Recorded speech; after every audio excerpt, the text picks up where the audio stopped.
Semangat pagi teman-teman. Aku ingin kembali mereview ya, memberikan insight buat teman-teman.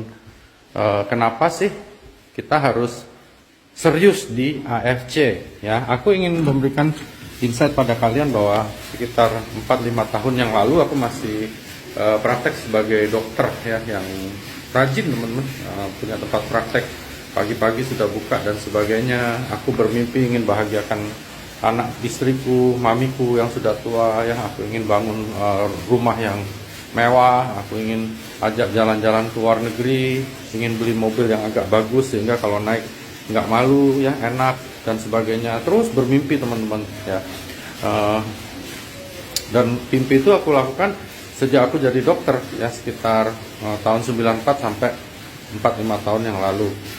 Dan impian ini terus berjalan teman-teman, jalan hari demi hari, bermimpi ya, dan sebagainya dan nggak pernah terwujud teman-teman ya. Akhirnya mulai lebih kecil, bisa kredit mobil lah, lumayan lah ya, beli mobil yang agak lumayan gitu, malu nih sama teman-teman, dan akhirnya dikejar hutang teman-teman.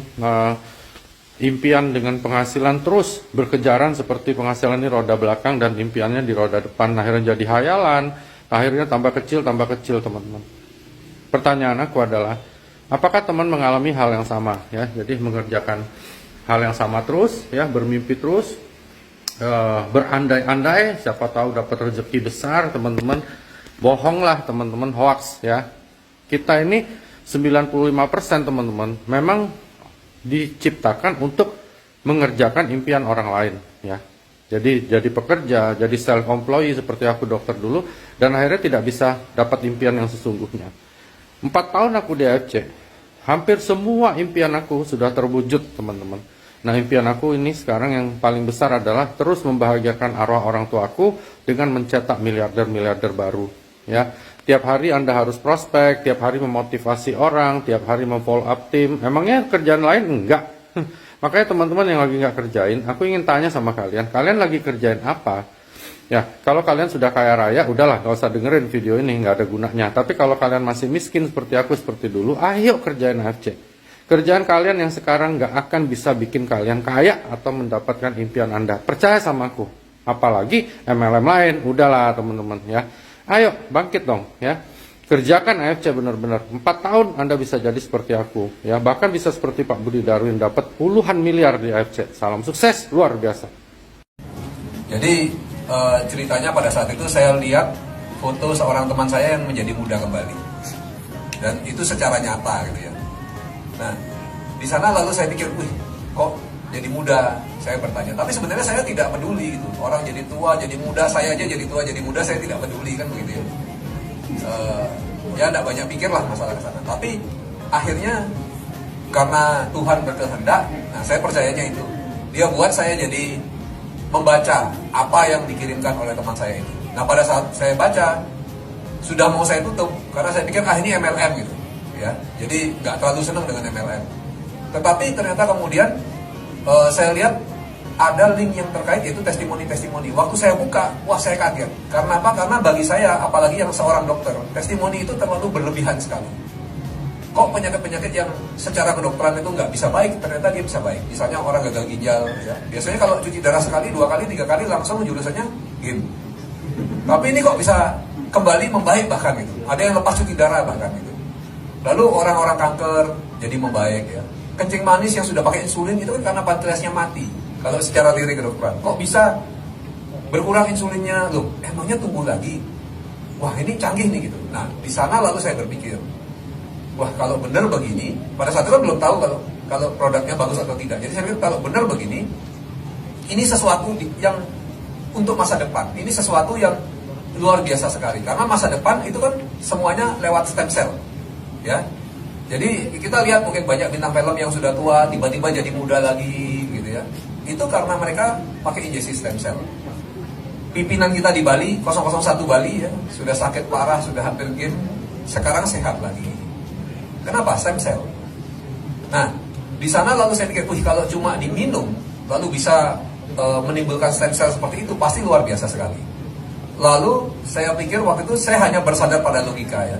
Karena saya orangnya sangat logis. Jadi saya pikir Kalau yang testimoni ratusan orang, kayaknya untuk bohong kemungkinannya kecil. Karena kan nggak mungkin, Bapak Ibu di sini mau nggak saya ajak kita bohong-bohong yuk bikin testimoni gitu. Pasti nggak nyaman kan, nggak berani dan nggak mau karena untungnya apa gitu. Nah ternyata dari sana saya lalu coba ya, terjadilah kesembuhan yang luar biasa. Kayak toko Mas Mutiara di sini ya, dia stroke sudah 2 tahun, sudah diem bengong di kursi roda, tiba-tiba bisa berjalan lagi dalam waktu 3,5 bulan, itu sudah otaknya pun berfungsi lagi dan lain sebagainya. Ada yang gagal ginjal membaik ya, dan banyak lagi kasus-kasus seperti itu yang terjadi. Nah di sini lalu saya pikir wah ini tentu dahsyat sekali dan menyenangkan sekali untuk melihat orang yang kita beritahu lalu jadi sembuh gitu. Ya, tiba-tiba ya efek sampingnya kok lumayan dapat uangnya gitu. Ya akhirnya lama-lama kok uangnya bukan lumayan lagi tapi wow gitu ya. Akhirnya ya sudah berkelanjutan sampai sekarang dan saya sangat mensyukuri bahwa dulu saya bergerak di AFC. Bahwa dulu saya mengambil keputusan untuk memberitahu keluarga dan teman-teman semua yang sakit. Karena apa? Karena untuk saya pribadi awalnya itu reaksi kesehatan apalagi. Saya sangat sehat dan bugar gitu ya. Kalau teman-teman di sini ada yang mau lari sama saya 7-8 kilo, saya nonstop, bagi saya biasa aja kan ya. Gitu ya. Kalau apa namanya sepedaan gitu ke gunung, bagi saya mungkin biasa aja. Tapi kalau perubahan sebenarnya saya alami juga. Tapi saya baru tahunya belakangan ini. Jadi selama bertahun-tahun saya punya SGOT, SGPT yang tinggi. Jadi gangguan hati. Nah itu bertahun-tahun diperiksa memang selalu begitu. Ya saya monitor karena takut ya dia memburu. Tapi ternyata selalu begitu saja. Jadi lama-lama saya pikir ya udahlah kita terima aja gitu, gimana lagi kan gitu. Lalu yang kedua, ureum kreatinin saya tinggi. Gak sampai cuci ginjal, belum lah gitu. Tapi memang kadang kencingnya agak berbuih ya. Lalu ureum kreatininnya sudah termasuk tinggi. Nah, saya monitor juga tiap 6 bulan. Ternyata begitu-begitu aja, ya sudah. Akhirnya lama-lama malas juga ya, karena kita berpikiran, wah kalau udah waktunya ya udahlah gitu. Saya biarin. Tetapi yang menarik adalah saya konsumsi produk AFC. Karena apa? Ya karena rasanya enak. Pertama, yang kedua, masa tidak konsumsi pada saya leadernya gitu. Ketiga, saya lihat jidat saya yang dulunya kusam, keriputnya banyak, loh kok mulai tipis, kok kinclong dilihat di bawah lampu gitu. Jadi ada perubahan-perubahan seperti itu. Ya itulah saya konsumsi secara rutin. Beberapa saat yang lalu saya periksa tentang ini, sebenarnya untuk monitor berapa sih sebenarnya antibodi saya setelah vaksin. Itu saya ingin. Tapi iseng-iseng ya udah saya cek aja SGBT, ureum kreatinin. Ternyata semuanya normal. Dan baru beberapa hari yang lalu saya cek ulang lagi, lebih hebat lagi. Semua labnya normal. Itu belum lengkap. Belum semua hasilnya datang. Tetapi itu pemeriksaan yang amat sangat lengkap. Artinya apa? Wah, perubahannya dramatis sekali di dalam diri saya. Karena keturunan keluarga saya biasanya nggak ada yang baik. Om saya umur 35, 40 itu meninggal semua. Jadi dari sisi ibu tuh 10 bersaudara ya. Itu semuanya meninggalnya jantung gitu. Jadi mereka pasti hipertensi punya, kencing manis punya, asam urat, kolesterol. Mereka punya semua penyakit metabolik gitu. Itu riwayatnya. Tapi sekarang syukurnya saya cek semua lab, semua bagus sekali. Dan saya merasa semakin lama semakin enak ya di badan. Itu dari sisi kesehatan yang saya alami sendiri. Nah, kita akan review kenapa bisa begitu ya. Tetapi percayalah bahwa dalam hidup kita ini kan kalau saya pikir di sini yang bilang uang penting siapa? Ada? Coba angkat tangan. Semua bilang penting. Oh, ada yang enggak angkat tangan kok. Begitu. Tenaga saya semakin lemah dan saya tidak mungkin praktek seperti waktu saya masih muda. Saya bisa terima pasien demikian banyak. Akhirnya saya berpikir tidak mungkin saya bisa bantu banyak orang lagi. Ada mata. Satu hari sampai di Indonesia, saya baru lihat besokannya WA dari pasien. Bagaimana pasien itu bertanya dia ingin datang untuk janji, tapi saya bilang maaf, saya sudah mengambil keputusan untuk tidak praktek lagi karena saya ingin menjalani bisnis AFC. Saya sudah praktek 40 tahun. Kenapa? Bahkan ada saudara yang berpikir saya ini bodoh.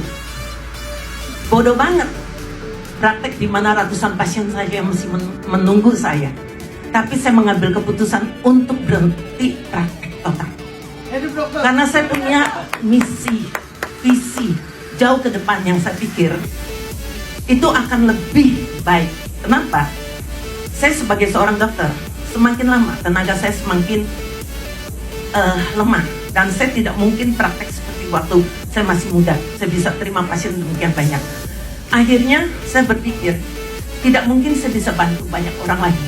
Pada saat pandemi dimulai, kalau berhenti praktek, saya tidak punya income sama sekali. Itu berapa bulan saya tidak menjalankan apapun, karena memang AFC dari awal saya tolak. Saya tidak pernah mau bisnis di AFC. Akhirnya setelah berapa bulan saya nganggur, saya mulai coba jalanin AFC. Ternyata memang memberikan hasil yang saya lihat cukup baik. Nah, itulah yang membuat saya berpikir saya harus menjalani bisnis AFC karena saya punya visi. Setelah saya meninggal, pekerjaan saya akan diteruskan oleh anak-anak saya, tapi bukan hasilnya untuk mereka semua. Sebagian besar adalah untuk membantu banyak orang. Saya sudah pesankan seperti itu.